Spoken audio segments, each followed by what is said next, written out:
Hello everyone, my name is Sankri Sonal Singh and welcome back to my MIT classes। आज की class में बात करें तो हम लोग लाइफ प्रोसेस के बारे में डिस्कस करेंगे। ठीक है, लाइफ प्रोसेस की बात करें तो ये क्लास 10th का बायो का पहला टॉपिक है ना। ये क्लास 10th का बायोलॉजी का ये आपका पहला बहुत ही मोस्ट इम्पोर्टेंट टॉपिक है और आपको यहाँ से CBSE बोर्ड जो क्लास 10th का ये फाइनल एग्जाम होता है वहाँ से काफ़ी इससे क्वेश्चन देखने के लिए आपको बोर्ड एग्जाम में मिलते हैं। तो आइए इस लाइफ प्रोसेस के बारे में हम लोग डिस्कस करें। जो भी इम्पोर्टेंट कंसेप्ट होगा आपको इस वीडियो में देखने के लिए मिल जाएगा और मैं आपको गारंटी के साथ कहता हूँ, यदि आप पूरे इस लेक्चर को अच्छे से वॉच करते हैं इन तक तो आपको बहुत सारे ऐसे PYQ इस चैप्टर से जो भी PYQ प्रीवियस ईयर क्वेश्चन पूछा गया होगा आप बिल्कुल कर पाएंगे ना। ठीक है, तो स्टार्टिंग से क्या करना है, लेक्चर को अटेंड करना है। आइए स्टार्ट करते हैं क्लास को। तो पहला ये जो टॉपिक हम लोग का लाइफ प्रोसेस बोलता है, तो ये लाइफ प्रोसेस पहले हम लोग ये देखेंगे ये लाइफ का मतलब क्या होता है। Life life in the sense यदि हम लाइफ की बात करें तो लाइफ का मतलब होता है लिविंग। लाइफ का मतलब क्या होता है, लिविंग। इस लाइफ का यदि मीनिंग की बात करें तो लाइफ का मतलब क्या होता है, लिविंग। ठीक है, और हर लिविंग चीज़ का लिविंग थिंग्स बोल सकते हैं। सिंपल सा हमारे बीच दो ही चीज़ होती है, एक आपको लिविंग लिविंग थिंग्स देखने के लिए मिलेगा, एक आपको नॉन लिविंग थिंग्स देखने के लिए मिलेगा। ठीक है, तो जो भी चीज़ें लिविंग होगा उसका अपना कुछ ना कुछ स्पेशल कैरेक्टरिस्टिक होगा, कैरेक्टर्स होगा लिविंग चीज़ों का। ठीक है, जैसे लिविंग चीज़ें क्या करती है, लिविंग चीज़ें आप देखोगे तो मूवमेंट कर सकता है। ठीक है, ये न्यूट्रिशन ले सकता है। ठीक है, साथ में रेस्पिरेशन ले कर सकता है। ठीक है, साथ में एक्सक्रिएशन कर सकता है। जो भी हमारे बॉडी में वेस्ट मटेरियल होते हैं ना उनको जब हम अपने बॉडी से बाहर रिमूव कर देते हैं उसी को एक्सक्रिएशन बोलते हैं ना।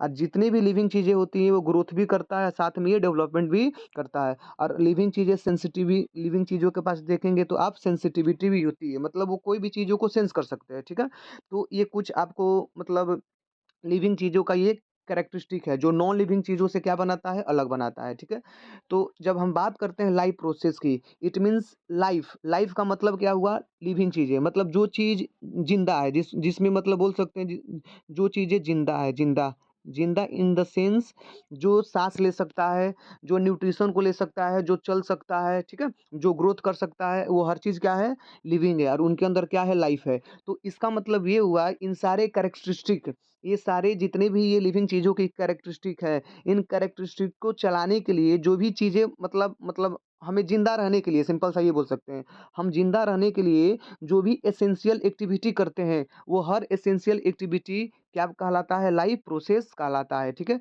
तो थोड़ा सा इसका डिफिनीशन की यदि बात करें हम लाइफ प्रोसेस का, तो लाइफ प्रोसेस आप किसे बोल सकते हैं, तो लाइफ प्रोसेस का मतलब क्या हुआ, the basic and essential activity, the basic and essential activity performed by a living organism to maintain their life। ठीक है, या सस्टेन्स देयर लाइफ, हम अपने लाइफ को मेंटेन करने के लिए। ठीक है, हर लिविंग ऑर्गेनिज्म अपने लाइफ को मेंटेन करना चाहता है। ठीक है, और उस लाइफ को मेंटेन करने के लिए जो भी हम एसेंशियल एक्टिविटी करते हैं या बेसिक एक्टिविटी करते हैं ना, उसी बेसिक एक्टिविटी को हम लोग लाइफ प्रोसेस बोलते हैं। जैसे हम लोग बात करते हैं ये एसेंशियल एक्टिविटी है क्या चीज़, जैसे फर्स्ट ऑफ ऑल हम क्या लेते हैं, हमें न्यूट्रिएंट्स चाहिए, हमें फूड चाहिए। न्यूट्रिएंट्स को यहाँ पर हम फूड भी बोल सकते हैं क्योंकि हमें हमें कुछ भी चीज़ करने के लिए एनर्जी की रिक्वायरमेंट पड़ती है। ठीक है, और एनर्जी हम कहाँ से डिराइव करते हैं, तो इस न्यूट्रिएंट्स से ही हम लोग एनर्जी डिराइव करते हैं। ठीक है, तो जितने भी लिविंग चीज़ है उस लिविंग चीज़ को जिंदा रहने के लिए फूड एसेंशियल चीज़ है। ठीक है, फिर बात करें जब हम खाना खाते हैं तो खाना फिर वो क्या होगा, आफ्टर आफ्टर डाइजेस्ट होगा। जैसे ही हम यूटिलाइज करेंगे न्यूट्रिशन को तो देन वो जैसे ही हमारे बॉडी के अंदर जाएगा, स्टोमक में जाएगा, स्मॉल इंटेस्टाइन में जाएगा। ठीक है, तो वो क्या होगा, वहाँ पर डाइजेशन होगा, हमारे फूड का डाइजेशन होगा। उसके बाद देखेंगे तो एब्जॉर्प्शन हो जाएगा, फिर रेस्पिरेशन के थ्रू एनर्जी का सिंथेसिस कर दिया जाता है। ठीक है, ऑक्सीजन के प्रेजेंस में ग्लूकोज को तोड़कर एटीपी के फॉर्म में एनर्जी रिलीज करवाया जाता है जिसको रेस्पिरेशन बोलते हैं। फिर मान लीजिए जो भी हमारे बॉडी में ये सॉलिड वेस्ट या लिक्विड वेस्ट या गैसियस वेस्ट हमारे बॉडी के जो अंदर होता है उसको हमें शरीर से बाहर भी रिमूव कराना है जिसको बोलते हैं एक्सक्रिएशन। ठीक है, साथ में हम ये भी बोल सकते हैं हम मूवमेंट भी करते हैं, हम साथ में क्या करते हैं, मूवमेंट भी करते हैं। तो जैसे रिप्रोडक्शन करते हैं, जैसे मान लीजिए हमें लाइफ को कंटिन्यू करना है, इस लाइफ को कंटिन्यू रखना है हमारे अर्थ पर, तो हमें क्या करना पड़ेगा, रिप्रोडक्शन भी करना पड़ेगा। ठीक है, तो ये सारे चीज़ आपको मतलब हमारे लाइफ को चलाने के लिए ये सारी चीज़ क्या है, ज़रूरी है, एसेंशियल है। तो इन सारी चीज़ को ही हम लोग क्या बोलते हैं, लाइफ प्रोसेस बोलते हैं। सिंपल सा भाषा में हम बोल सकते हैं, मतलब वो लाइफ को चलाने के लिए वो हर एसेंशियल एसेंशियल एक्टिविटी जो हर लिविंग ऑर्गेनिज्म क्या करता है, वो परफॉर्म करता है ना, ताकि वो अपने लाइफ को क्या कर सके, मेंटेन कर सके, उसी को हम लोग लाइफ प्रोसेस बोलेंगे, ठीक है। तो अब हम इस लाइफ प्रोसेस में इतना सारा चीज़ देख लिए, तो पहले चीज़ हम किसके बारे में पढ़ेंगे, पहले हम न्यूट्रिएंट्स के बारे में देखेंगे। ये न्यूट्रिएंट्स एक्चुअल में होता क्या है, न्यूट्रिएंट्स एक्चुअल में क्या होता है। देखिए न्यूट्रिशन की बात करें ना, ये न्यूट्रिशन है क्या चीज़। देखिए सबसे सबसे पहले यदि मतलब थोड़ा सा हम बात करें कि कोई भी लिविंग ऑर्गेनिजम्स हो, कोई भी लिविंग ऑर्गेनिजम्स हो, उस लिविंग ऑर्गेनिजम्स को कुछ भी एक्टिविटी करने के लिए, कुछ भी एक्टिविटी करने के लिए उसको क्या चाहिए, उसको चाहिए एनर्जी, उसको क्या चाहिए, उसको चाहिए एनर्जी, ठीक है। और ये एनर्जी हम कहाँ से प्राप्त करते हैं, ये एनर्जी हम लोग प्राप्त करते हैं फूड से, एनर्जी हम लोग प्राप्त करते हैं फूड से, क्योंकि इस फूड में न्यूट्रिएंट रहता है। जैसे फूड में न्यूट्रिएंट कहने का मतलब, जैसे इस फूड में एक स्पेशल कंपोनेंट होता है, इस फूड के पास स्पेशल सब्सटेंस बोले या स्पेशल ये कंपोनेंट होता है, कंपोनेंट, कंपोनेंट ऑफ फूड की बात करें, आप लोग पहले से भी पढ़ चुके होंगे ना कंपोनेंट ऑफ फूड। जैसे कंपोनेंट ऑफ फूड में बात करें तो ये कार्बोहाइड्रेट आ जाएगा, ठीक है, ये प्रोटीन आ जाएगा, ठीक है, ये फैट आ जाएगा, इसमें फैट भी आ सकता है, ठीक है। फिर बात करें तो इसमें विटामिन आ जाएगा, इसमें आ जाएगा विटामिन, फिर इसमें क्या आ जाएगा, मिनरल्स आ जाएगा, क्या आ जाएगा, मिनरल्स। ये सब कंपोनेंट ऑफ फूड है ना। हम कंपोनेंट ऑफ फूड की बात करें तो इसमें carbohydrate, protein, fat, vitamin and minerals, ये कंपोनेंट ऑफ फूड है। क्योंकि इनको कंपोनेंट ऑफ फूड क्यों बोल रहे हैं, क्योंकि हम कुछ भी फूड लेंगे ना, हम कुछ भी खाना खाते हैं तो इन खाना में हमें फूड में क्या मिलता है, या तो उसमें कार्बोहाइड्रेट हमें मिलेगा, हमें प्रोटीन मिलेगा, फैट मिलेगा, विटामिन मिलेगा या मिनरल्स मिलेगा, मतलब इन्हीं पांचों में से हमें कुछ ना कुछ चीज़ें हमें फूड से मिलता है, ठीक है। और उन्हीं का यूज हम लोग करते हैं जैसे कार्बोहाइड्रेट की बात करें, कार्बोहाइड्रेट जिसे हमारा बॉडी क्या लेता है, ग्लूकोज लेता है, और ग्लूकोज ही ऑक्सीजन के साथ रिएक्ट कर कर एनर्जी प्रोवाइड कराता है। तो ग्लूकोज क्या है, कार्बोहाइड्रेट है। समझ में आ रहा है ना। प्रोटीन क्या है, प्रोटीन हमारे लिए जरूरी है, क्योंकि एक चीज और क्वेश्चन आपसे पूछा जा सकता है, ये जो फूड है, हमें फूड की नीड क्यों है, why do we need a food, हमें फूड की नीड क्यों है, हम भोजन क्यों लेते हैं। क्योंकि देखो हमें लाइफ को चलाना है ना, हमें अपने लाइफ को चलाना है, तो हमें फूड चाहिए ही चाहिए, क्योंकि विदाउट फूड हमें कुछ नहीं हो सकता। जैसे मान लीजिए हमें कुछ भी करने के लिए एनर्जी चाहिए, हमें कुछ भी एक्टिविटी करने के लिए एनर्जी चाहिए, और एनर्जी कहाँ से हमें प्रोवाइड कौन कराएगा, फूड ही कराएगा, इसलिए फूड हमें नीड है, फूड की नीड है हमें, ठीक है। फिर बात करें, मान लीजिए हमारे बॉडी का कोई सेल डैमेज हो गया, कोई सेल डैमेज हो गया ना, क्षतिग्रस्त हो गया, तो उस डैमेज सेल को यदि हमें रिपेयर करना है, क्या करना है, रिपेयर, तो उस डैमेज सेल को भी रिपेयर कौन करेगा, फूड ही करेगा। स्पेशल यदि फूड की बात करें, फूड में कौन सा कंपोनेंट करता है, तो प्रोटीन करता है ना। प्रोटीन क्या करता है, डैमेज टिश्यू या सेल को रिपेयर करने का काम कर देता है, ठीक है। और ये हमारे बॉडी को ग्रोथ एंड डेवलपमेंट में भी हेल्प करता है, इसलिए हम लोग प्रोटीन को क्या बोलते हैं, बॉडी बिल्डिंग फूड भी बोला जाता है ना। और वहीं कार्बोहाइड्रेट की बात करें तो एनर्जी गिविंग फूड बोलते हैं, क्योंकि हमें एनर्जी प्रोवाइड कराता है, ठीक है। तो हमें फूड की रिक्वायरमेंट क्यों है, तो हमें फूड की रिक्वायरमेंट बहुत सारे हमारे बॉडी को, ठीक है, जो भी चीज़ें करने, कुछ भी चीज़ करना है ना, बहुत सारे लाइफ प्रोसेस को चलाना है, हमें प्रोसेस लाइफ को जिंदा रखने के लिए प्रोसेस को चलाना है, हमें सांस लेना है, रेस्पिरेशन करना है, हमें न्यूट्रिशन लेना है, हमें डाइजेशन करना है। तो सबको करने के लिए हमें क्या चाहिए, एनर्जी की रिक्वायरमेंट पड़ेगा, ठीक है। और एनर्जी कहाँ से प्राप्त होगा, हमें फूड से ही प्राप्त होगा, ठीक है। इसलिए हमें फूड की रिक्वायरमेंट होती है, ठीक है। अब फूड के पास स्पेशल कंपोनेंट होता है, फूड के पास ये स्पेशल कंपोनेंट होता है, उसी स्पेशल कंपोनेंट में तुम्हारा कार्बोहाइड्रेट आ जाएगा, प्रोटीन आ जाएगा, फैट आ जाएगा ना, विटामिन आ जाएगा, और ये मिनरल्स आ जाएगा, ठीक है। तो ये एक्चुअल में देखें न्यूट्रिएंट्स होता क्या है। जिसे मान लीजिए आपको कार्बोहाइड्रेट में ही पूछा जाए, कार्बोहाइड्रेट क्या है, एक प्रकार का कंपाउंड है कार्बोहाइड्रेट। क्योंकि कंपाउंड किसे बोलते हैं, जिसमें दो या दो से अधिक एलिमेंट आपस में पाए जाएंगे, उसे कंपाउंड बोलेंगे। तो कार्बोहाइड्रेट में कार्बन होता है, हाइड्रोजन होता है ना, ऑक्सीजन होता है। प्रोटीन में बात करें तो प्रोटीन में भी कार्बन होता है, हाइड्रोजन होता है, ऑक्सीजन होता है, और साथ में आपको नाइट्रोजन और कुछ फास्फोरस भी देखने के लिए मिल जाएगा ना। तो ये जितने भी कंपोनेंट ऑफ फूड है, जैसे कार्बोहाइड्रेट है, प्रोटीन है, फैट है, विटामिन है, मिनरल्स है, इन्हीं को हम लोग क्या बोलते हैं, न्यूट्रिएंट बोलते हैं। इन्हीं को क्या बोलते हैं, न्यूट्रिएंट बोलते हैं। और ये जो न्यूट्रिएंट होता है ना, ये न्यूट्रिएंट सप्लाई, मतलब न्यूट्रिएंट क्या होता है, nutrient is the supply of chemical compound, क्योंकि ये सब क्या है, केमिकली कंपाउंड है जो हमारे बॉडी को चाहिए। समझ में आ रहा है ना। मिनरल्स की भी बात करें तो मिनरल्स में भी बहुत सारी चीज़ पाया जाएगा, जैसे आयरन आ गया, फास्फोरस हो गया, कैल्शियम हो गया, ये सब मिनरल्स में आ जाएगा। विटामिन भी हमारे बॉडी के लिए जरूरी है, विटामिन और मिनरल्स, क्योंकि ये डिजीज से फाइट करने में हमें मदद करते हैं ना, इसलिए इनके दोनों को विटामिन और मिनरल्स हम लोग क्या बोलते हैं, प्रोटेक्टिव फूड भी बोलते हैं, ठीक है। तो यहाँ पर बात करें न्यूट्रिशन की, तो न्यूट्रिशन क्या होता है, तो न्यूट्रिशन का मतलब है deriving and utilization of food. मतलब फूड में जो कंपोनेंट होता है, ठीक है, और उसी कंपोनेंट को हम जब यूटिलाइज करते हैं, ठीक है, उसी को न्यूट्रिशन बोलते हैं, सिंपल वे में यदि कहा जाए तो, ठीक है। तो न्यूट्रिशन न्यूट्रिशन क्या होता है, सिंपल सा, जो फूड या जो फूड हम डिराइव करते हैं या यूटिलाइज करते हैं उसी को हम लोग न्यूट्रिशन बोलेंगे। मतलब सिंपल सा जो हम भोजन लेते हैं ना, हम भोजन क्यों लेते हैं, क्योंकि इस फूड में क्या होता है, इस फूड में हमें कार्बोहाइड्रेट मिलता है, प्रोटीन मिलता है, फैट मिलता है, मिनरल्स मिलता है, और क्या मिलता है इसमें आपको, प्रोटीन हो गया, कार्बोहाइड्रेट हो गया, मिनरल्स हो गया, एक विटामिन हो गया ना। ये सब क्या है, ये सब न्यूट्रिएंट हैं जो कि केमिकल कंपाउंड को सप्लाई करते हैं जो हमारी बॉडी को चाहिए, ठीक है, इसलिए हमें फूड की ज़रूरत है। अब बात करें ये जो फूड है या जो ये न्यूट्रिशन है, ये न्यूट्रिशन जितने भी लिविंग ऑर्गेनिजम्स है वो बनाता कैसे अपने बॉडी में। जैसे हम बात करें हम मोड ऑफ न्यूट्रिशन की, हम बात करें मोड ऑफ न्यूट्रिशन की, मोड ऑफ न्यूट्रिशन। तो अब न्यूट्रिशन लेने का तरीका क्या है, मेथड क्या है, हम जैसे जितने भी लिविंग ऑर्गेनिज्म है, या तो वो न्यूट्रिशन का मतलब यहाँ पर आप समझिए फूड, न्यूट्रिशन का मतलब यहाँ पर आप क्या समझिए, फूड, ठीक है, फूड। तो जो फूड है या न्यूट्रिशन है उसको हम मतलब खुद से बनाते हैं या किसी दूसरे पर डिपेंड है ना। तो हम इस बेस पर हम न्यूट्रिशन को दो टाइप में क्लासिफाई कर सकते हैं, उसी को बोलते हैं मोड ऑफ न्यूट्रिशन। एक को हम लोग बोलते हैं ऑटो ऑटोट्रॉफिक ऑटोट्रॉफिक न्यूट्रिशन, और एक को हम लोग बोलते हैं हेट्रोट्रॉफिक न्यूट्रिशन। एक को क्या क्या बोलते हैं, ट्रॉफिक न्यूट्रिशन बोलते हैं, ठीक है। अब बात करें ऑटोट्रॉफ और हेटरोट्रॉफ का मतलब क्या होता है ना।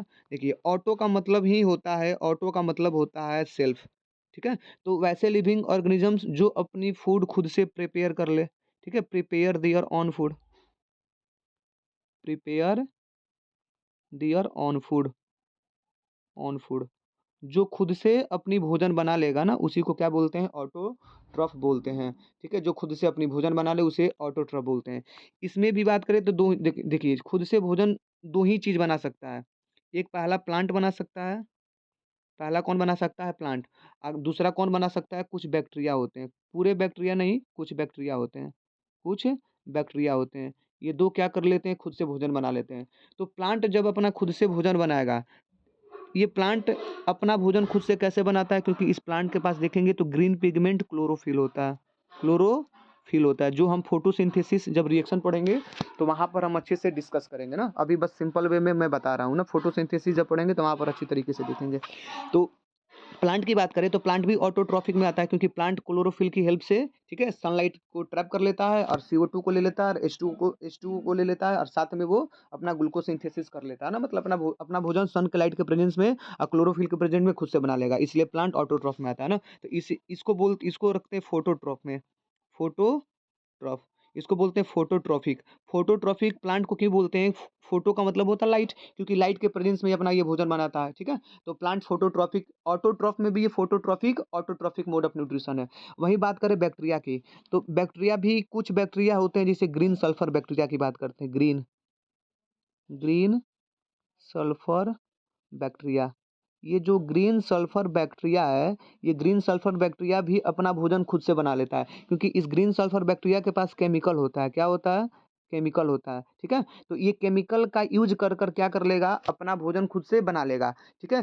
तो इसको बोलते हैं चेमोट्रॉप्स, इसको क्या बोलते हैं हम लोग, इसको बोलते हैं चेमोट्रॉप्स, इसको बोलते हैं चेमो ट्रॉप्स, चेमोट्रॉप्स, ठीक है। चेमोट्रॉप्स का मतलब क्या हुआ, चेमोट्रॉप्स मतलब वैसे ऑर्गेनिजम्स, मतलब organisms in which utilize of chemical for making food, जो केमिकल का यूज कर कर वो अपना भोजन बना ले उसे बोलेंगे चेमोट्रॉफ। चेमोट्रॉफ का एग्जांपल याद रखिएगा, ग्रीन सल्फर बैक्टीरिया, ठीक है। ये केमिकल का यूज कर कर, ठीक है, केमिकल का यूज कर कर अपना भोजन खुद से बना लेता है ना। तो हम लोग यदि बात करें ऑटोट्रॉफ में भी दो टाइप बांट दिए, ऑटोट्रॉफिक मोड ऑफ न्यूट्रिशन में भी दो टाइप बांट दिए, एक फोटोट्रॉफ, एक बार दिए फोटोट्रॉफ और एक बार दिए चेमोट्रॉफ, चेमोट्रॉफ। चेमोट्रॉफ में आपका बैक्टीरिया आ जाएगा, ग्रीन सल्फर बैक्टीरिया, जो केमिकल का यूज कर कर खुद से भोजन बनाएगा। अब फोटोट्रॉफ में आपका क्या आ जाएगा, प्लांट आ जाएगा ना, जो सनलाइट का यूज कर कर अपना भोजन बना लेगा, ठीक है।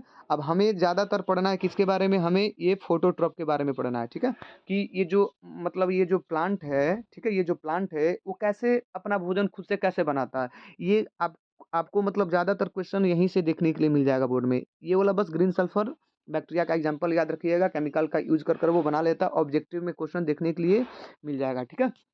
तो अब हम लोग बात करते हैं फोटोसिंथेसिस की, फोटोसिंथेसिस, ठीक है। ये फोटोसिंथेसिस फोटोसिंथेसिस फोटोसिंथेसिस फोटोसिंथेसिस देखिए, फोटो का मतलब यहाँ पर क्या होता है? फोटो का मतलब होता है लाइट, फोटो का मतलब होता है लाइट, और सिंथेसिस का मतलब होता है मेकिंग फूड। सिंथेसिस का मतलब होता है मेकिंग फूड, मेकिंग फूड या कुक्ड फूड भी बोल सकते हो ना। तो जब लाइट के प्रेजेंस में फूड को बनाया जाता है, प्रिपेयर किया जाता है, तो उसी को बोलते हैं फोटोसिंथेसिस, ठीक है। तो ये फोटोसिंथेसिस का प्रोसेस कौन करता है? इस फोटोसिंथेसिस का प्रोसेस आपका प्लांट करता है। किसका कौन करता है? प्लांट। खासकर कैसा प्लांट? तो खासकर ग्रीन प्लांट। खासकर कौन प्लांट?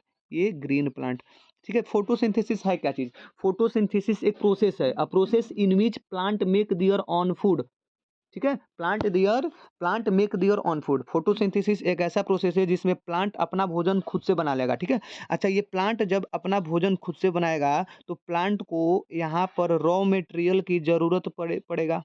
यहाँ पर प्लांट को रॉ मटेरियल की ज़रूरत पड़ेगा, ठीक है। जैसे मान लीजिए हम अपने घर में खाना बनाते हैं, तो हमें भी तो कुछ ना कुछ चीज़ें की ज़रूरत पड़ता है, जैसे राइस हो गया, चावल हो गया, पल्सेस दाल हो गया ना, सब्जी हो गए खाना बनाने के लिए। तो उसी प्रकार प्लांट को भी रॉ मटेरियल चाहिए फोटोसिंथेसिस का प्रोसेस करने के लिए। मतलब वो क्या चीज़ का यूटिलाइज करेगा? रॉ मटेरियल का मतलब फोटोसिंथेसिस के प्रोसेस में प्लांट जो चीज़ का यूटिलाइज करेगा भोजन बनाने के लिए, उसी को रॉ मटेरियल बोलते हैं, सिंपल सा। जैसे रॉ मटेरियल में यहाँ पर क्या आ जाएगा?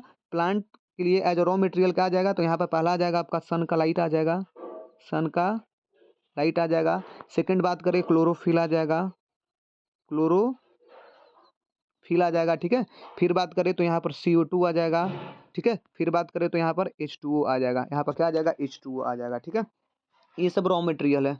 ये सब क्या है? ये सब रॉ मटेरियल है। ये रॉ मटेरियल है जिसका यूज कर कर प्लांट क्या करता है? अपनी भोजन बना लेता है फोटोसिंथेसिस का प्रोसेस कर कर। अच्छा, ये फोटो एक क्वेश्चन और पूछता है कि ये फोटोसिंथेसिस का प्रोसेस होता किधर है? Where does occur photosynthesis process? ये फोटोसिंथेसिस का प्रोसेस किधर होता है? तो फोटोसिंथेसिस कहाँ होता है? अकर, अकर। तो फोटोसिंथेसिस कहाँ होगा? ठीक है, तो ये दो जगह होता है। देखिए, प्लांट का जो भी मतलब प्लांट का, ठीक है, मतलब हम बोल सकते हैं फोटोसिंथेसिस कहाँ होगा, तो it occurs in the green part of the plant, green part of the plant, green part of the plant, ठीक है। प्लांट का जो भी ग्रीन पार्ट है, ठीक है, जैसे प्लांट का ग्रीन पार्ट में आपका एक आ जाएगा, मान लीजिए इसमें लीफ आ जाएगा, ठीक है। एक क्या आ जाएगा? लीफ। और दूसरा मान लीजिए इसमें स्टेम आ जाएगा। तो ये फोटोसिंथेसिस का प्रोसेस मोस्टली देखेंगे तो लीफ में होगा, और सेकंड नंबर पर ये स्टेम में भी हो सकता है, क्योंकि green part of the plant ये लीफी है और स्टेम है। अच्छा, वो ग्रीन होता ही क्यों है? क्योंकि देखिए, इसी green part of the plant में वहाँ पर क्लोरोफिल कंटेंट रहता है, क्लोरोफिल, क्लोरोफिल कंटेंट रहता है। अब यही क्लोरोफिल क्या करता है? यही क्लोरोफिल सनलाइट को ट्रैप करता है। जो सन का लाइट होता है ना, तो इस सनलाइट को ट्रैप करने का काम कौन करेगा? क्लोरोफिल ही करेगा, ठीक है। इसलिए जहां पर क्लोरोफिल कंटेंट रहेगा वहीं पर ही फोटोसिंथेसिस का प्रोसेस होगा। और ये क्लोरोफिल दो ही जगह कंटेंट रहता है, एक लीफ के अंदर, एक स्टेम के अंदर होता है, ठीक है। ये चीजें समझना है। अब थोड़ा सा बात करें हम लीफ का, क्योंकि हम थोड़ा सा क्लास 10th का फोटोसिंथेसिस पढ़ रहे हैं, तो उसमें काफ़ी डिटेल से पूछता है। वहीं आप क्लास 7 8 का देखेंगे तो वहाँ पर ज़्यादा मतलब नहीं दिया है ना। अब इसमें थोड़ा सा हम लीफ का स्ट्रक्चर समझ लेते हैं, लीफ का स्ट्रक्चर, ठीक है। लीफ के स्ट्रक्चर की बात करें तो मान लीजिए ये आपका हमने लीफ बना दिया, ठीक है, समझने के लिए। ये बीच में ये जो है, ये इसको हम लोग बोलते हैं मिडरिप। इसको क्या बोलते हैं? मिडरिप। इसको हम लोग बोलते हैं मिडरिप, ठीक है। इसको हम लोग क्या बोलेंगे? इसको बोलेंगे मिडरिप। ये मिडरिप है, मिड रिब। इसको हम लोग बोल देंगे मिडरिप बोल देंगे, ठीक है। यहाँ तक दिक्कत नहीं होना चाहिए, मिडरिप। अब ये जो मिडरिप होता है ना, इसी मिडरिप के अंदर ऐसे ऐसे ऐसे देखेंगे तो जाइलम और ये फ्लोएम का बंडल होता है, जिसको वैस्कुलर बंडल बोलते हैं, ठीक है। इसके अंदर वैस्कुलर बंडल होता है जाइलम एंड फ्लोएम का, ठीक है। जाइलम एंड फ्लोएम का, और यहीं जाकर ऐसे एक्सटेंशन कर लेता है ऐसे, जिसको हम लोग बोलते हैं वेन। क्या बोलते हैं? वेन। इसको क्या बोलेंगे? इसको हम लोग बोल देंगे वेन, ठीक है। ये वेन कुछ नहीं होता, बस ये मिडरिप का ही एक्सटेंशन है, ठीक है, जिसमें जाइलम और फ्लोएम होता है ना। जाइलम क्या करता है? जाइलम की बात करें तो टिश्यू है, क्लास 9th में आप लोग पढ़े होंगे। जाइलम वाटर का ट्रांसपोर्टेशन करता है, साथ में मिनरल्स का ट्रांसपोर्टेशन करता है। वहीं फ्लोएम की बात करें तो फ्लोएम जो भी फोटोसिंथेसिस के प्रोसेस के ड्यूरिंग जो भी वहाँ पर फूड प्रिपेयर होगा, ग्लूकोज बनेगा, तो उस ग्लूकोज को ट्रांसपोर्टेशन करता है लीफ से other part of the plant में, ये फ्लोएम करता है, ठीक है। तो ये चीज़ें ध्यान देना है ना। जाइलम और फ्लोएम को हम जब मिला देंगे तो उसी को वैस्कुलर बंडल बोलते हैं, जो कि मिडरिप के अंदर होता है। और वो वेन में एक्सटेंशन होता है, फिर बाद में जाकर ये वेलनेस में एक्सटेंशन हो जाता है। किसमें? ऐसे-ऐसे निकल जाएगा तो इसको बोलते हैं वेलनेस, ठीक है? ऐसे-ऐसे निकल जाता है ना, इसको बोलते हैं वेलनेस बोलते हैं, ठीक है? इसको वेलनेस बोलते हैं। अब मेजर जो पार्ट आपको यहाँ पर दिखेगा, मान लीजिए ये ज़्यादातर ये जो ग्रीन पार्ट दिख रहा है ये मेजर, इसको बोलते हैं लैमिना। इसको क्या बोलते हैं? इसको हम लोग बोलते हैं लैमिना। ये जो मेजर ऐसे ग्रीन पार्ट ये दिखता है, मान लीजिए ये मेजर ये ग्रीन पार्ट दिख रहा है, ये आपका लैमिना हो जाएगा। ये क्या हो जाएगा? ये इसको बोलते हैं लैमिना हम लोग, ना लैमिना या लीफ ब्लेड भी बोल सकते हैं। इसको हम लोग लैमिना भी बोल सकते हैं, लैमिना, या इसको हम लोग लीफ ब्लेड भी बोल सकते हैं। लीफ ब्लेड भी हम लोग बोल सकते हैं इसको, ठीक है? अब इसी पर देखेंगे तो ये मतलब टिनी पोर होता है। Tiny pore presence of the surface of the leaf, मतलब tiny pore present on the surface of the leaf, जिसको बोलते हैं स्टोमेटा, ठीक है? इसकी बात करें तो मान लीजिए ये टिनी, ये जो है ये, ठीक है? ये इसको इसको हम लोग क्या बोल रहे हैं? इसको बोल रहे हैं हम लोग स्टोमेटा। ये स्टोमेटा हो जाएगा। ये मान लीजिए स्टोमेटा है। एक्चुअल में ये स्टोमेटा करता क्या है? स्टोमेटा का फंक्शन की बात करें तो पहला ये एक्सचेंज ऑफ गैस करता है, एक्सचेंज ऑफ गैस। क्योंकि देखिए फोटोसिंथेसिस के दौरान CO2 को, ठीक है, CO2 क्या चाहिए? प्लांट को चाहिए कि नहीं चाहिए? मान लीजिए अब हमारे एटमॉस्फेयर में CO2 है, CO2 प्लांट को चाहिए, तो इस CO2 को कौन ले?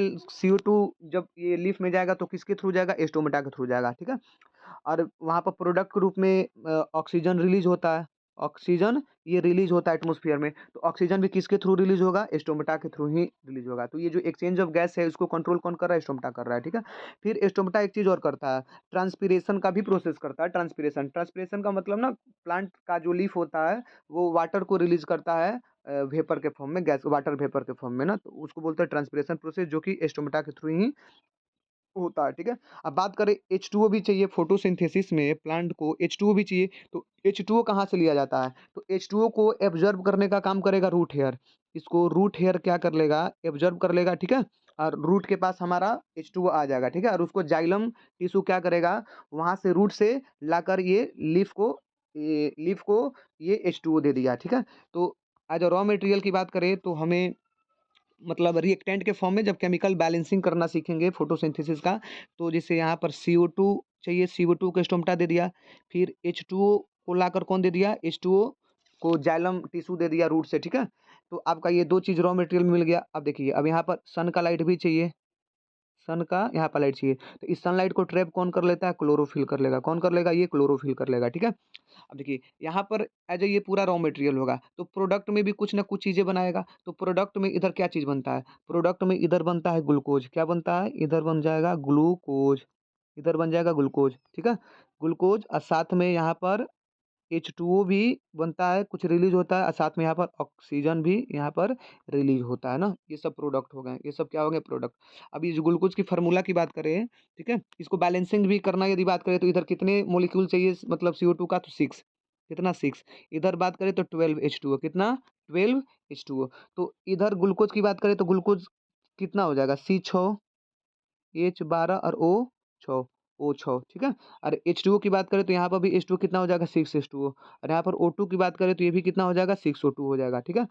अब आप लोग chemical reaction and equation chemistry का जो पहला टॉपिक है वहाँ से पढ़ेंगे तो बैलेंसिंग भी इसको कर पाएंगे। बैलेंसिंग का मतलब क्या होता है? जितना नंबर ऑफ इधर एटम है एलिमेंट का, उतना ही प्रोडक्ट साइड में भी होना चाहिए, ठीक है? जो कि केमिस्ट्री का टॉपिक है, law of conservation of mass. मतलब जो तुम्हारा नंबर ऑफ ये एटम होता है ना, वो रिएक्टेंट साइड और प्रोडक्ट साइड दोनों इक्वल होना चाहिए। इसी को हम लोग बोलते हैं केमिकल बैलेंसिंग, ठीक है? केमिकल बैलेंसिंग बोलते हैं। तो इधर देखेंगे तो आपका कार्बन कितना है? 6 है।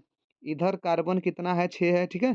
क्योंकि देख लीजिए 6 यहाँ पर 6C, ठीक है? और यहाँ पर ऑक्सीजन कितना हो जाएगा? ऑक्सीजन की बात करें तो 6O2, 12 ऑक्सीजन यहाँ पर हो गया, ठीक है? अब 12 ऑक्सीजन यहाँ पर हो गया, तो टोटल रिएक्टेंट साइड ऑक्सीजन का कितना एटम है? 24, ठीक है? अब बात करें हम लोग हाइड्रोजन का, तो हाइड्रोजन कितना है रिएक्टेंट साइड? तो इधर भी 12 ही है। तो इधर देख लेते हैं प्रोडक्ट साइड कितना, ये हमारा कार्बन है, तो कार्बन भी यहाँ पर 6 है। कार्बन की बात करें तो देख लीजिए कार्बन यहाँ पर 6 है। हाइड्रोजन की बात करें तो हाइड्रोजन 12 हाइड्रोजन यहाँ है, ठीक है? अब 12 हाइड्रोजन 6 यहाँ पर है, तो इधर भी 24 हमारा हाइड्रोजन है, ठीक है? ऑक्सीजन की बात करें तो 12 ऑक्सीजन यहाँ पर है, ठीक है? अब 6 ऑक्सीजन यहाँ पर है, और 6 ऑक्सीजन यहाँ पर है, 6 ऑक्सीजन यहाँ पर है। तो 12 6 18 और 18 6 कितना हो गया? 24 हो गया। तो हमारा इधर भी कितने ऑक्सीजन के एटम में? 24 है। देख लीजिए दोनों साइड क्या है, बैलेंस है। इधर भी कार्बन का एटम 6, इधर भी 6, इधर ऑक्सीजन का एंटर 24, इधर भी 24, इधर हाइड्रोजन 12, इधर भी, अच्छा इधर हाइड्रोजन कितना है, 12 है, इधर हाइड्रोजन 24 हो गया। अच्छा देख लेते हैं, हाइड्रोजन हाइड्रोजन हाइड्रोजन 12, हाँ इधर भी 24 ही होगा, सॉरी यहाँ पर क्योंकि H2 है ना, देख लीजिए 12H2, मतलब हाइड्रोजन का दो एटम है तो 12 टू जा कितना हो जाएगा, 24। तो रिएक्टेंट साइड भी बात करें तो यहाँ हमारा यहाँ पर कितना हो जाएगा, ये 24 ही हो जाएगा ना, यहाँ पर भी 24 ही हो जाएगा। ठीक है, एक मिनट, ये कहाँ, अच्छा ये हट गया, कोई दिक्कत ना है। ठीक है, तो यहाँ पर बात करें तो फोटोसिंथेसिस का हमने अभी बैलेंसिंग समझा, रिएक्शन करा कर। ठीक है, अब देखिए फोटोसिंथ, ये क्वेश्चन एग्जाम में देखने के लिए मिल जाएगा। ठीक है, ये जो रिएक्शन अभी हम लोग किए हैं। अब थोड़ा सा हम लोग बात करें फोटोसिंथेसिस एक्चुअल में होता किधर है।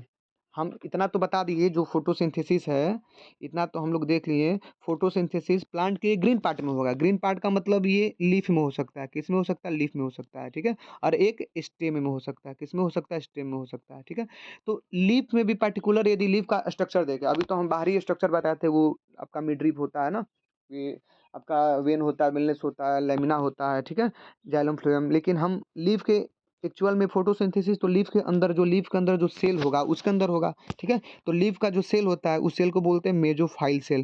क्या बोलते हैं, मेजोफाइल सेल। लीफ के सेल को क्या बोला जाता है, मेजोफाइल सेल बोला जाता है। ठीक है, थोड़ा सा यदि हम स्ट्रक्चर की बात करें, इसके स्ट्रक्चर की बात करें मेजोफाइल सेल की, तो कुछ आपको इधर यहाँ से हम लोग क्या करते हैं, ये ले लेते हैं, पिक्चर डाउनलोड कर लेते हैं, यहाँ से आसान हो जाएगा ना, क्योंकि बनाएंगे तो टाइम भी लग सकता है। Diagram, diagram of mesophyll cell, meso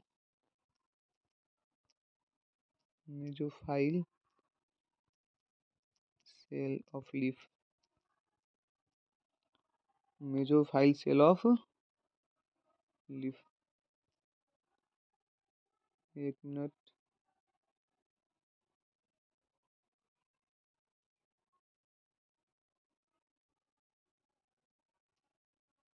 mesophyll cell, mesophyll cell diagram,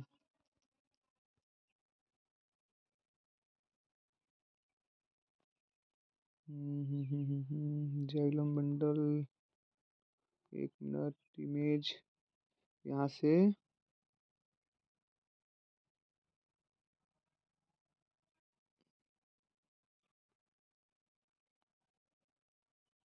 इसको ले लेते हैं, ये बढ़िया है, सेव ऑन द,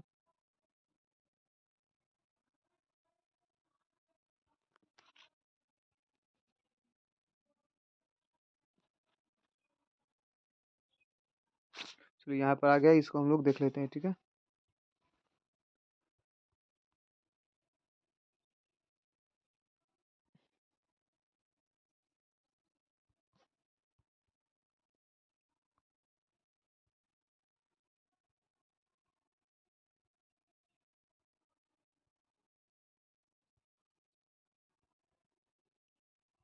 देखिए अब ये मान लीजिए अंदर का, ये मतलब एक्चुअल में यदि देखा जाए तो ये आपका लीफ का सेल है। ठीक है, ये लीफ का सेल है, एक मिनट इसको लॉक कर दें, ये लीफ का सेल है। ठीक है, तो इसको हम बात करें, ठीक है, ये आपको ये जो ये दिख रहा है, ये देखिए, जैसे हम लोग का स्किन का जो लेयर होता है, सबसे आउटर लेयर, जिसको क्या बोलते हैं, एपिडर्मिस बोलते हैं।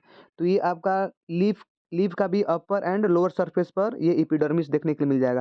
तो ये लीफ का ऊपरी वाला हिस्सा को हम लोग बोलते हैं अपर एपिडर्मिस, और ये निचली वाले हिस्सा को क्या बोलते हैं, लोअर एपिडर्मिस बोलते हैं। ठीक है, अच्छा ये अपर एपिडर्मिस हो या लोअर एपिडर्मिस हो, ये दोनों मतलब अपर एपिडर्मिस पर भी कुछ स्टोमेटा टेनी पोर प्रेजेंट रहता है, जिसको स्टोमेटा बोलते हैं, और लोअर एपिडर्मिस पर भी, लेकिन मोस्टली जो स्टोमेटा होता है वो लोअर एपिडर्मिस पर ही प्रेजेंट रहता है। ठीक है, अब देखिए मान लीजिए ये आपका अपर एपिडर्मिस है, तो इस अपर एपिडर्मिस के ऊपर आप देखेंगे तो ऐसा आपको कुछ, मतलब ऐसा कुछ वैक्सी टाइप का आपको प्रेजेंट देखने के लिए मिलेगा। ठीक है, तो इसको बोलते हैं क्यूटिकल, इसको हम लोग क्या बोलते हैं, इसको बोलते हैं क्यूटिकल, वैक्सी क्यूटिकल, इसको बोलते हैं वैक्सी क्यूटिकल, जो कि अपर एपिडर्मिस के ऊपर प्रेजेंट रहता है। ठीक है, अब ये जो बीच का आपको दिख रहा है, ये पूरा, ये जो बीच का दिख रहा है, ये पूरा यही आपका लीफ का सेल है। इसी लीफ के सेल को क्या बोलते हैं, मेजोफाइल सेल।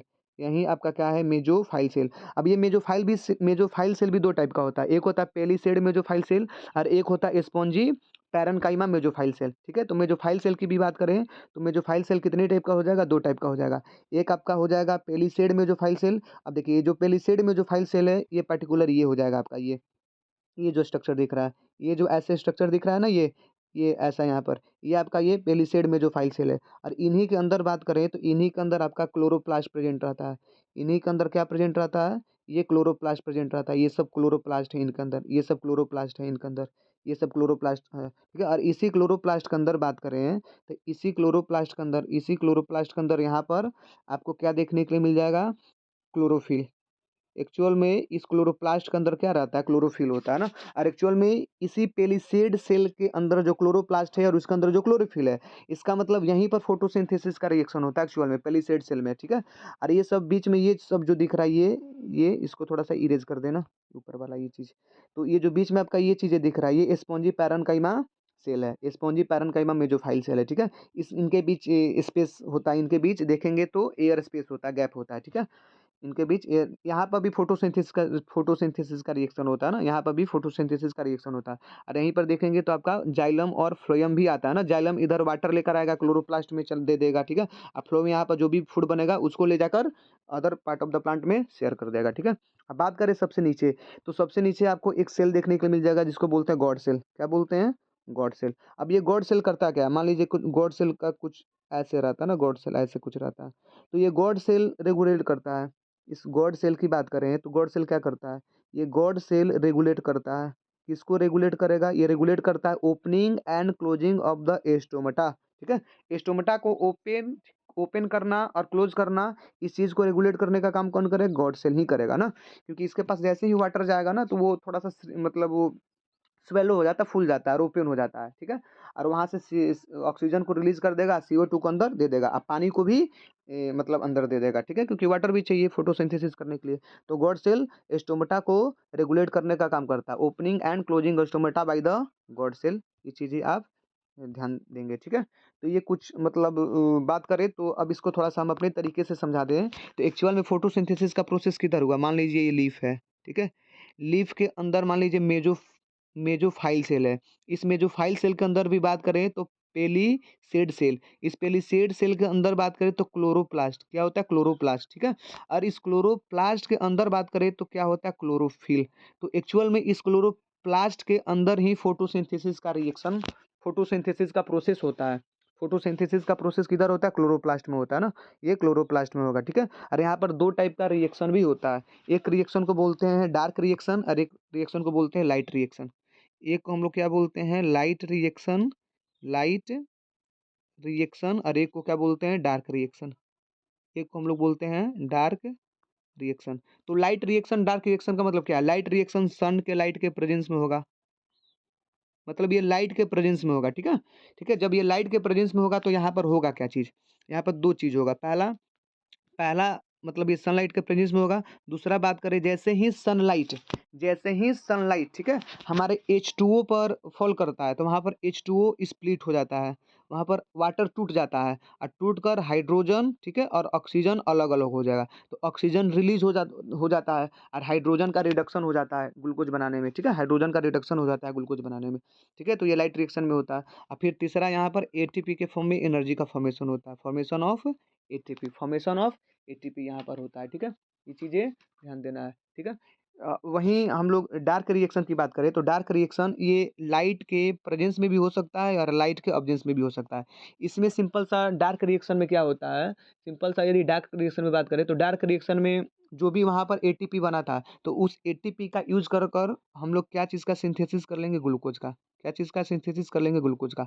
अब प्लांट में जो एक्स्ट्रा फूड होता है ना, जो एक्स्ट्रा ग्लूकोज होता है उसको स्टार्च के फॉर्म में स्टोर कर लिया जाता है। किस फॉर्म में? स्टार्च के फॉर्म में स्टोर कर लिया जाता है। तो ये डार्क रिएक्शन और लाइट रिएक्शन होता है जो कि फोटोसिंथेसिस से रिलेटेड है, ठीक है। अब एक क्वेश्चन यहाँ से और पूछा जाता है, steps of photosynthesis steps of photosynthesis photosynthesis कैसे कैसे मतलब किस स्टेप्स में होता है? पहला स्टेप्स की बात करें तो इसमें एब्जॉर्प्शन ऑफ लाइट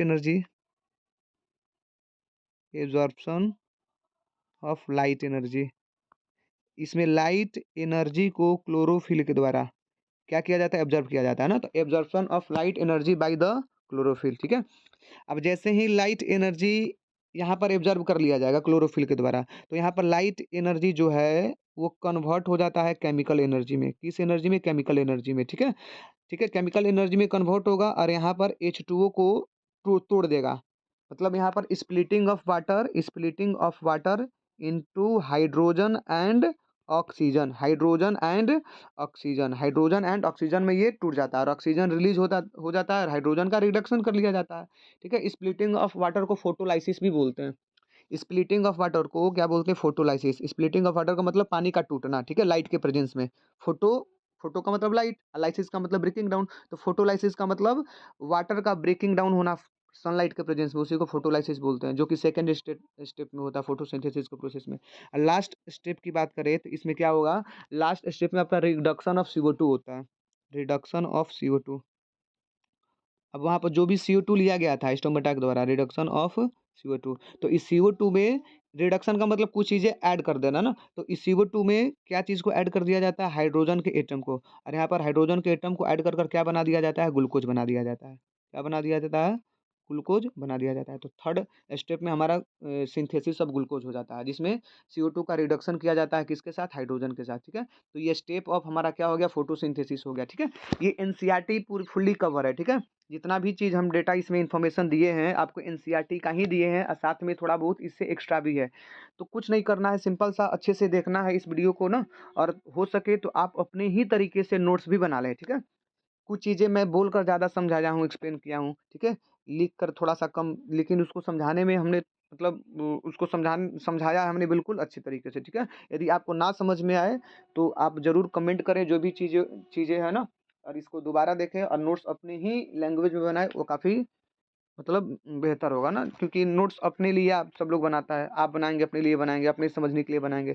एक बार एनसीईआरटी को रीड कीजिए, देन इस बुक लेक्चर को देखिए, हर चीज़ आपको समझ में आएगा, ठीक है? और इससे बाहर आपको क्वेश्चन भी नहीं देखने के लिए मिलेगा, ठीक है? क्या करना है, आपको समझना है केवल चीज़ों को, ठीक है? तो आज की क्लास हम लोग यहीं तक रखते हैं ना, और नेक्स्ट क्लास में बात करें तो नेक्स्ट क्लास में ये हमारा लाइव प्रोसेस का पहला पार्ट है ना, नेक्स्ट क्लास में हम लोग डार्क रिएक्शन देखेंगे, और साथ में हम लोग उसमें हेटेरोट्रॉफिक मोड ऑफ न्यूट्रिशन देखेंगे, जिसमें होलोजोइक के बारे में पढ़ेंगे, ठीक है, सेप्रोफाइट के बारे में पढ़ेंगे, और उसमें हम लोग पैरासाइट के बारे में पढ़ेंगे, ठीक है। तो आज की क्लास यहीं तक। आपको क्या करना, अच्छे से वीडियो को देखना है, और वीडियो अच्छा लगे तो सब्सक्राइब और शेयर जरूर करना है, ठीक है। Thank you, have a good day.